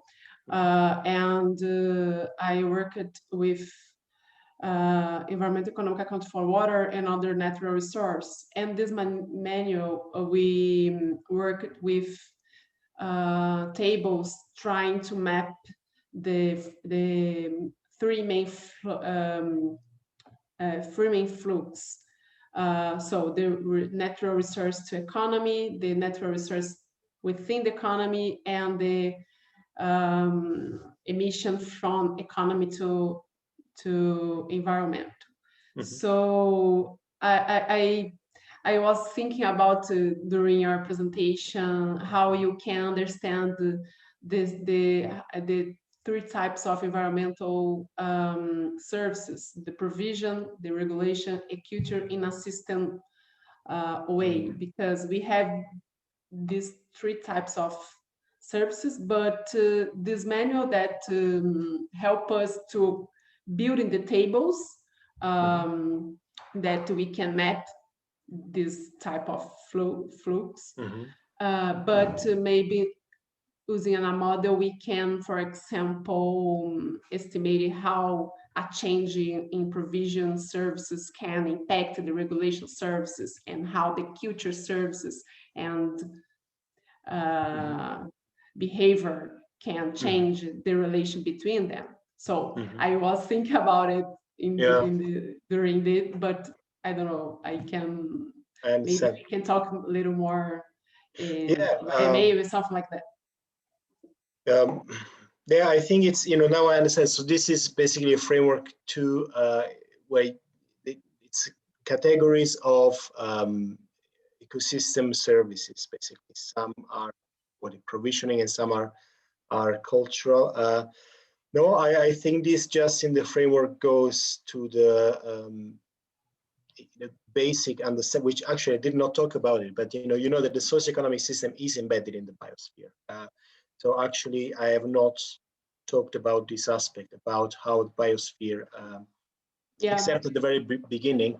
But I don't think that this, for me, this framework has really the advantage to, unpack, the socioeconomic subsystem in, if you want. So not so much look at the relationship between the biosphere and the socioeconomic system in terms of provision and cultural services. But at the same time, it acknowledges the fact that also, culture, institutions, and of course the economy is conditioned by, on one hand, by nature, but at the same time, it also uses, if you want, a sort of this co-evolution perspective. In the sense, actually, there was a paper which came out a while ago, I think, on Nature, where shows that human societies have been shaping and the environment for at least 12,000 years. So actually, nature, pristine nature, especially, does not exist anymore. We constantly produce and reproduce our own nature, and so this, I think, is something that the framework captured to the extent where it says that both our economies and our institutions and our culture, they are embedded in the biosphere. They depend on it, and at the same time, they affect it. So again, you have a sort of dialectical relation. But then, more on the specific, I don't think I have reflected on the issues you raise. So sorry that I cannot answer in a more, if you want, I don't know, comprehensive way. Yeah. Thank you very much, Graziano. Maybe, I don't know, in terms of these manuals, maybe could be the next step to think about a model to map the interaction between this type of ecosystem services, maybe this type of complexity models, and could help. Can you maybe share them with me, via email? Because I will need to have a look at them, and because I really don't know this framework at all. Yes, I will send to you, and we can talk about it a little more. Thank you. Thank you. Ignacio, do you want to add to that? I saw you unmuted. No, it's just to add. Can I answer the question of Diana? That is really to Graziano, but I think I am interested to say something about that. Yes. You can read the question of Diana. Sorry. Yes. Yeah, Diana made a question for Graziano, but also for Ignacio. Do you think that our history, Latin America as a Spanish colony, led us to become commodity providers mostly and not be able to jump to a more industrialized country? She's from Peru. Okay, so my comment is apparently, and considering the Dutch syndrome of the syndrome neerlandese and desindustrialization process, these limitations to jump from a country or region like a primary product provider and not an industrialized urban economy or services, economic service-based economy, apparently the limitations are not set in, especially because we were Spanish colony, and was more related with the century of of good conditions to export primary products. During the first century, the terms of interchange was very favorable for the peripheria of South America. So the prices of the agriculture increased in relation with the industrial products. So this was a big incentive to participate in the global trade, but at the same time, internally promote what was described as the derivation of the production factor to other activities that are not to the activities of exportation. So the capital, the labor move from industrial activity or agricultural production that are not oriented to export, move into the best business that are the exportation. So in the past, the impact described as from in the text that I used of reference described that the problem of the limitation of industrialization of the country are more related with this kind of exceptional opportunity to participate with a primary product that everybody wants and pay a lot in relation and comparing the price to industrial prices. So it's not, in my point of view, no very much related with the condition of the Spanish colony. I don't know if I answered. Maybe some, I don't know very much about, sorry, I'm not qualified enough but besides the Spanish, legacy, I would say that, the current, geopolitical constraints are also, besides the, history, I think really the current geopolitical constraints are probably very important, and this is not just in Argentina, I would say in all Latin America. And I mean, very broadly try to think whether, Latin America could pursue ever a sort of, independent policies in energy or, I mean, all the dictatorships that Latin America has experienced, so not just Argentina, they all the result of certain geopolitical context, which I think weighs also on the development path to some extent that Argentina is able to take. And this is not to dismiss the role of history and the Spanish legacy, but maybe related to history of capitalism, we have the question of Julio Postigo, and that links nicely to what we are just discussing. He's saying, Julio, would you like to make the question yourself, if you're around? Yes, I mean, it wasn't as much a question, it was more like a comment, I think, trying to reflect on both Ignacio's and Graziano's presentations, and also I think a couple of questions about resilience. And I think that something that we can learn from the history of capitalism, it's, first of all, that crises are inherent to the system. I think you both were referring to it as contradictions, but I think the crisis is also a different term, and it's inherent to capitalism. And they solve it, but because they are inherent to the system, they reappear again, right? Mm-hmm. And also it's amazing how capitalism solves the crises, right? It's an adaptive capacity that it's amazing. And when somebody was asking about the UN, I think that all these ecosystem services are great for capitalism because they are just commodifying nature now, and now we have to pay as a service. So when we play that game and we would try to expand all these new frameworks, what we're doing is we are giving like a political free car to capitalism to expand onto new frontiers. And the other comment I made, I think that the main problem for capitalism elsewhere is labor productivity, right? Because that it must increase constantly. And I think the Chaco case is perfect to see how agriculture intensification, it's trying constantly there to increase labor productivity, because that's where profit comes from. So and that's unsolvable. Let's say that's not a problem. That's a condition of capitalism, but that's constantly the one of the main contradictions, one of the main problems. The other being this as capitalism has been becoming more global, more universal.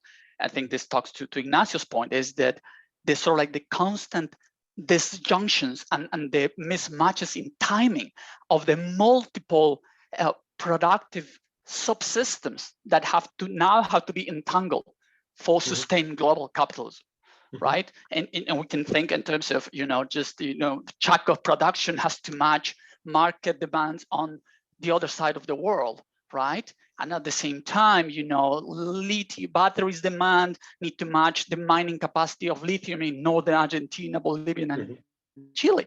And then you have to find labors, water, all these things.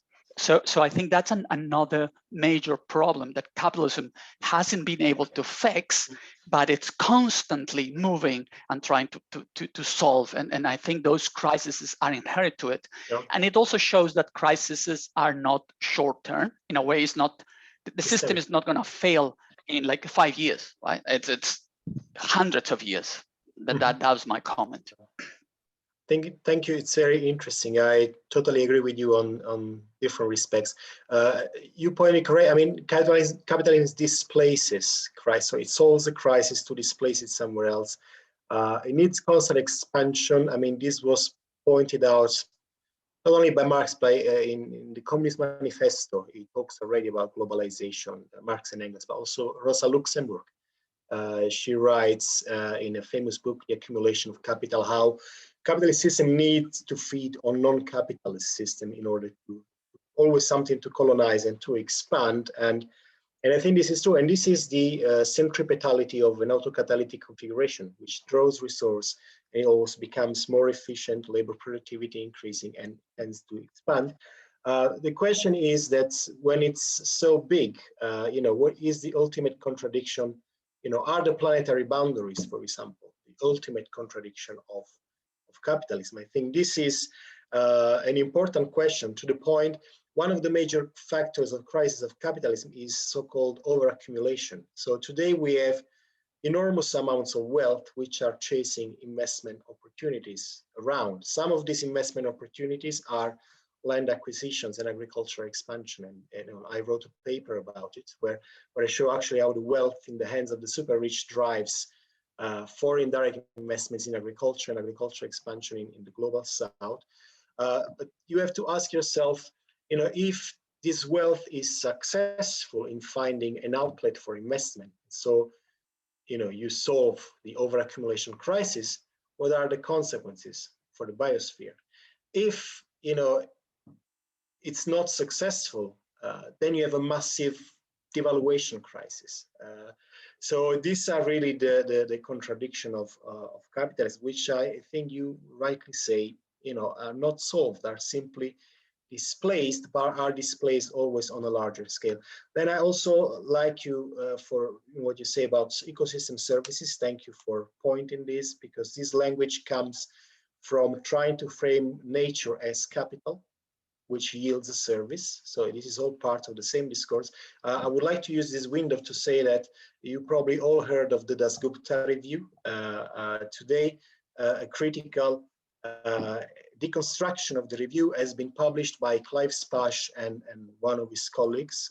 So just Google it. It's called Deconstructing the Dasgupta Review, and I think it's something that, we should all possibly read. So I would say these are my comments. So maybe I noticed that Carla Grass also asked whether, a bit in relation to this, whether my work, how it relates to food regimes. And in part it does, because what it shows is how a new system with its autocatalytic configuration, which implies a certain type of food regime, displaces a pre-existing one. So I would say this is the link between the two strands of literature, even though I do not refer to the work on food regimes explicitly. And yeah, I don't know if. So thank you so much for this comment, and I don't know if Ignacio also wants to react to it. Otherwise, I have a next question for Ignacio from Maria Jose Andrade. If not, Ignacio, should I continue with questions for you? Okay, just which question? She's asking, or she's saying, your questions and ideas make me think about also the need to include somehow investment banks, this big group that I think plays a relevant role in defining land developments in Latin American countries. Okay, I think it's an interesting point that also Latin America is a country is a region with constraints in capital. So all the time we need loans and funds, loans from multilateral organisms and this kind of thing. So and banks, of course. So the point is it's interesting to also consider what is the role of these multilateral and financing entities in a configuration of the alternative impacts of the trade and globalization in the Latin America, and also linking with the previous question or comments.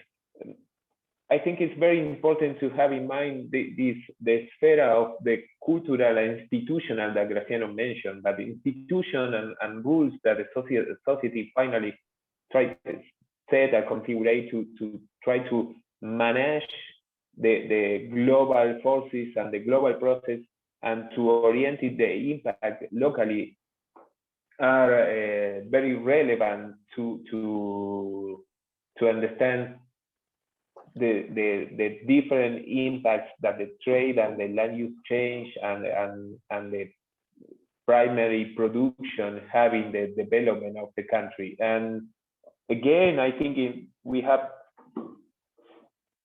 some interesting experiments and tries in the past to try to better understand what are the opportunities and impacts and how what function and what have not haven't the desired impact. So my point is try to resume. It's very interesting to have in mind what happened with I'm agree to have in mind what happened with the financing entities and banks and multilateral organisms. What is the role of this promoting the good impact over the development, and what are the production systems that are promoting. At the same time,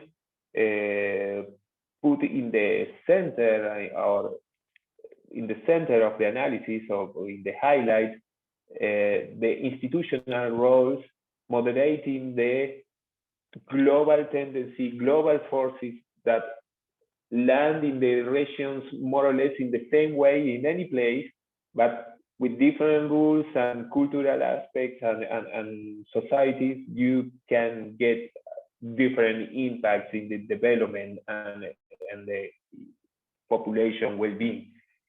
So, okay, this is my comment. I hope to answer your question. We are almost over 1 minute over our time planned. I think we can, those that have other commitments are very welcome to leave the room. We can also listen more reactions to this or take a last question or two last questions if there are many more. But really, if those that would need to leave, is a good moment now. It was great discussions, I think, amazing discussions, and a great amount of people today. So we say goodbye to those that should leave now, and those that would like to stay and or have another question. I think, Graziano, Ignacio, can we take one or two more questions if there are more? Yeah. Yes, I like the question that is hanging there. What's the preferred alternative to capitalism? And I mean, sorry, socialism, but we have to we don't know what it is like in the sense.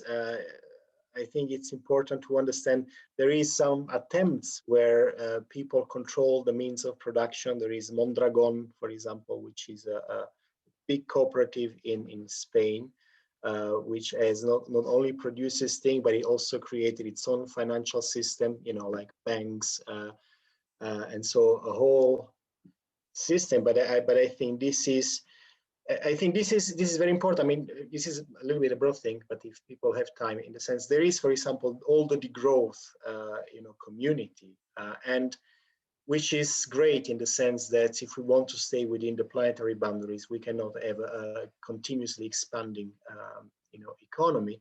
But I think what this community fails to understand is where the drives for expansion is coming from, and it is inherent with capitalism expansion, because effectively when you have a system where you produce something for a market, and where workers, you have to pay wages, then of course you're all competing to reduce costs and maximize profits, and this is the outcome of that is macroeconomic expansion.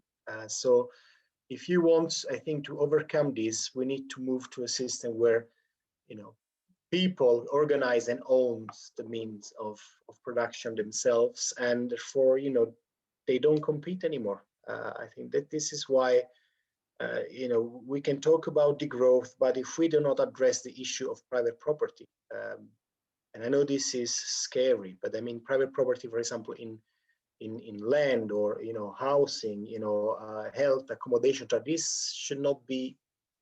I think you can own clothes and things, this is fine, but to own land, I think it's, this is why all the land reforms, they've been big issues also in Latin America, and they've always been heavily contrasted. So I think this is a big question for me, that if we want to exit from this growth addiction, we need to overcome effectively the issue of ownership in the means of private ownership in the means of production. This is my interpretation, but of course, and this does not mean that there is no markets. Of course, markets can exist still. We can still own things, but I think land, for example, is a critical. So I would say that some, goods should be like public. So land should be publicly owned. Housing should be, house should not be a commodity, that people invest in. There is millions of apartments that are just, commodities. They are an investment, and then there is people sleeping in the street. In Berlin, there is a great initiative where now they're trying to reclaim the houses of the biggest landowners who own, so house owners who own, I don't know, thousands of apartments in Berlin, and the rents are going up and people are sleeping in the street. So healthcare also, it should be a public service, education. So we should fight back, if you want, the expansion of private property and markets in key areas. Okay, let's start with education, environment, health, and accommodation, and land. Okay, and then we take it from there. And I think in this way, we will curb a lot of the pressures on the environment. And to me, this sounds like a sort of the way in which we would build a socialist society. Okay, that's it. Anyway, you've seen all the Marx quotes that I put, so I think it was quite clear where I stood. Thank you. I think it's a good point about what you mentioned, the land property, but also I think there is kind of two types of literature that kind of are having results saying that common property rights have negative effect for. No. Okay. I mean, I think there are like two different, or I mean, more than two, but papers that where you will say results saying, oh yeah, that's have positive. That's Harding, but that's unregulated open access. It's a completely different thing. Okay. And Harding himself, later in life, he acknowledged that this paper was bollocks. Sorry, I mean, this is a highly quoted paper, completely wrong. Elinor Ostrom did a lot of work on that, and it's clear that he was really not talking about common property. He uses a fictitious example that does not exist in any reality. We have experiences of communities managing commons for hundreds of years.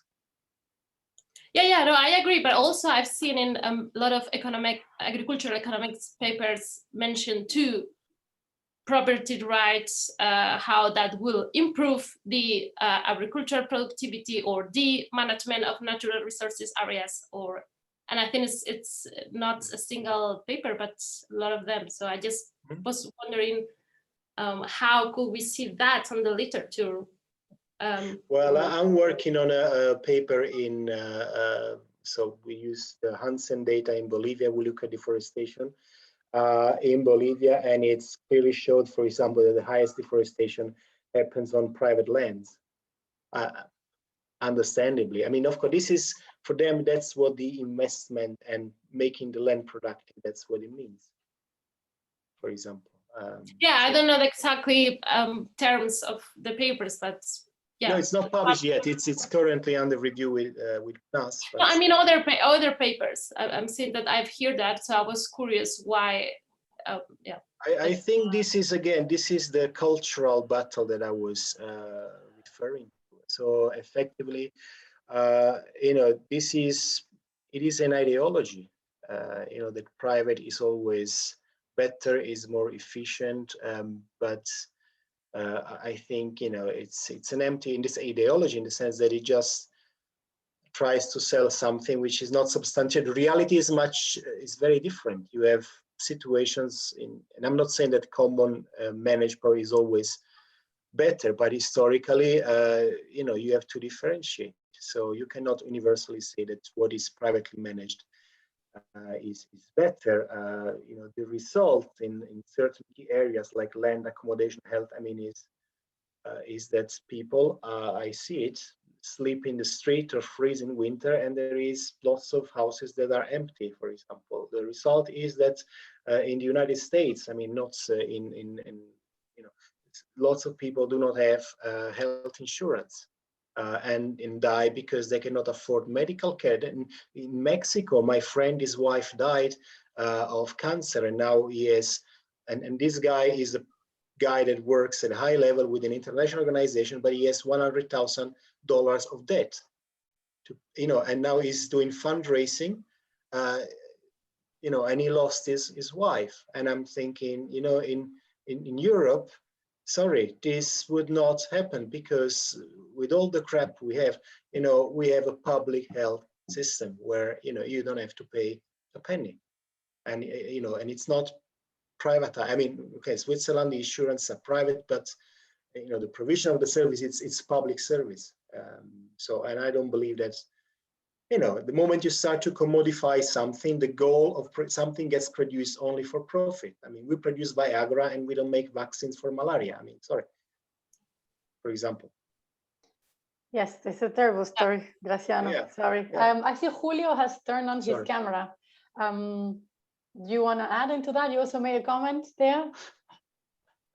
I'm talking or sort of commenting on Virginia's papers about agriculture, and this myth of private property is being fundamental for increased productivity. I think that even if you want to play that game of microeconomics, there's a lot of things that are accounted for, and methodologically there's also a lot of questions in terms of what productivity are you talking about, right? It's just like output per land, but then when you start counting other productivities like inputs, energy, then they are not so productive, right? So those even if you're in that game, methodologically, those are very tricky and biased and analysis and ways of looking. It's just output per land. Yeah, maybe you are producing a lot in a smaller, but then if you are also thinking historically, just to coming back to Ignacio's perspective, there is a lot of things that are not accounted for that have been historically created by humanity, by the collective thinking. Technology and all those things are humankind's creations, right? and actually the capacity of land and the soil to produce food is work made by nature and previous civilizations, and that's never accounted in this estimates of productivity. And more recent, none of the work of governments and states in infrastructure and supporting that high productive farming is never accounted, right?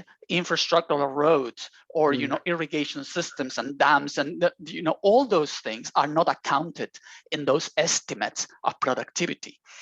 Whereas when you have all small farmers, they're immediately, oh, they're very inefficient. It's like, well, they don't have irrigation. They are not, and the government, that's all our money. That's our taxpayers' money.